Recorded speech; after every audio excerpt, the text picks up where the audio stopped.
আর S Bengali ক্লাসরুমের সকলকে স্বাগত। আজকের ভিডিওতে আমি হাজির হয়েছি 2024 সালের দ্বিতীয় পর্যায়ক্রমিক পরীক্ষার মডেল প্রশ্নপত্র নিয়ে। যে শ্রেণী এবং যে বিষয়ের মডেল প্রশ্নপত্র নিয়ে আজকের ভিডিওতে আলোচনা করব সেটা হলো ষষ্ঠ শ্রেণীর ভূগোল পাঠ্য বই। এটা কিন্তু সাজেশন নয়, তোমরা এমন ধারণা মনে পোষণ করবে না যে এগুলোই পরীক্ষার প্রশ্নপত্রে তোমরা হুবহু কমন পাবে। তবে হ্যাঁ, এগুলো অত্যন্ত গুরুত্বপূর্ণ প্রশ্ন, এগুলো পরীক্ষায় আসতে পারে। তোমরা এটাকে প্র্যাকটিস সেট হিসেবে ব্যবহার করতে পারো। এ প্রসঙ্গে বলে রাখি, যারা সারা বছর মন দিয়ে পড়াশোনা করেছো তাদের চিন্তার কোনো কারণ নেই, তাদের পরীক্ষা অবশ্যই ভালো হবে। তো কথা না বাড়িয়ে শুরু করা যাক আজকের মূল ভিডিও। এক দাগে বলা হচ্ছে পূর্ণ বাক্যে উত্তর দাও। এখানে প্রতিটি প্রশ্নের মান 1। একের এক দাগের প্রশ্ন, কৃত্রিম উপগ্রহ মহাকাশ স্টেশন থাকে ট্রোপোস্ফিয়ার, স্ট্র্যাটোস্ফিয়ার, মেসোস্ফিয়ার, এক্সোস্ফিয়ার স্তরে। একের দুই দাগের প্রশ্ন, জেট প্লেন চলে স্ট্র্যাটোস্ফিয়ার, মেসোস্ফিয়ার, থার্মোস্ফিয়ার নাকি এক্সোস্ফিয়ার স্তরে। একের তিন দাগের প্রশ্ন, পৃথিবীর বৃহত্তম মহাসাগরের নাম কি? একের চার দাগের প্রশ্ন, পৃথিবীর দীর্ঘতম নদীর নাম কি?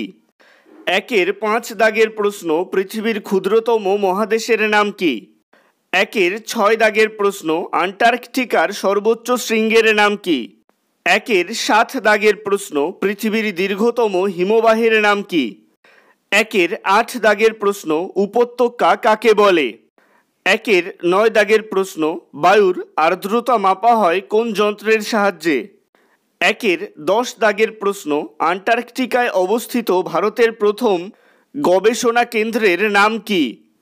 এবারে চলে আসছি দুই দাগে, সংক্ষিপ্ত উত্তর দাও। প্রতিটি প্রশ্নের মান 2। এখান থেকে 3টি প্রশ্নের উত্তর লিখতে হবে।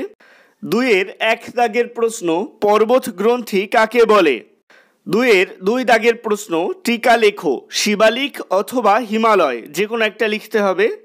দুইয়ের তিন দাগের প্রশ্ন ভীষণ গুরুত্বপূর্ণ, আবহাওয়া ও জলবায়ুর দুটি পার্থক্য লেখো। দুইয়ের চার দাগের প্রশ্ন, মৌসুমি বায়ুর দুটি বৈশিষ্ট্য লেখো।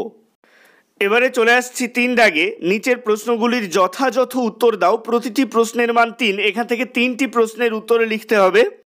তিনের এক দাগের প্রশ্ন, মাটি সংরক্ষণ করতে কি কি করা উচিত? তিনের দুই দাগের প্রশ্ন, পলিমাটি ও কালো মাটি সম্পর্কে সংক্ষেপে লেখো।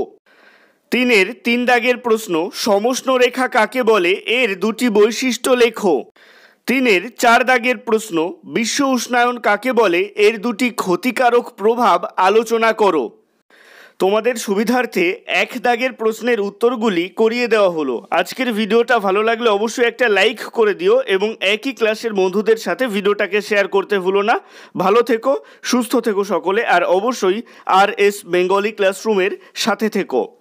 সবশেষে একটাই রিকোয়েস্ট, এখনও পর্যন্ত যারা চ্যানেলটিকে সাবস্ক্রাইব করে উঠতে পারোনি তারা অবশ্যই চ্যানেলটিকে সাবস্ক্রাইব করে দিও এবং পাশে থাকা বেল আইকনটিকে প্রেস করে অল বাটনে ক্লিক করে দিও নতুন ভিডিওর আপডেট সবার আগে পেতে।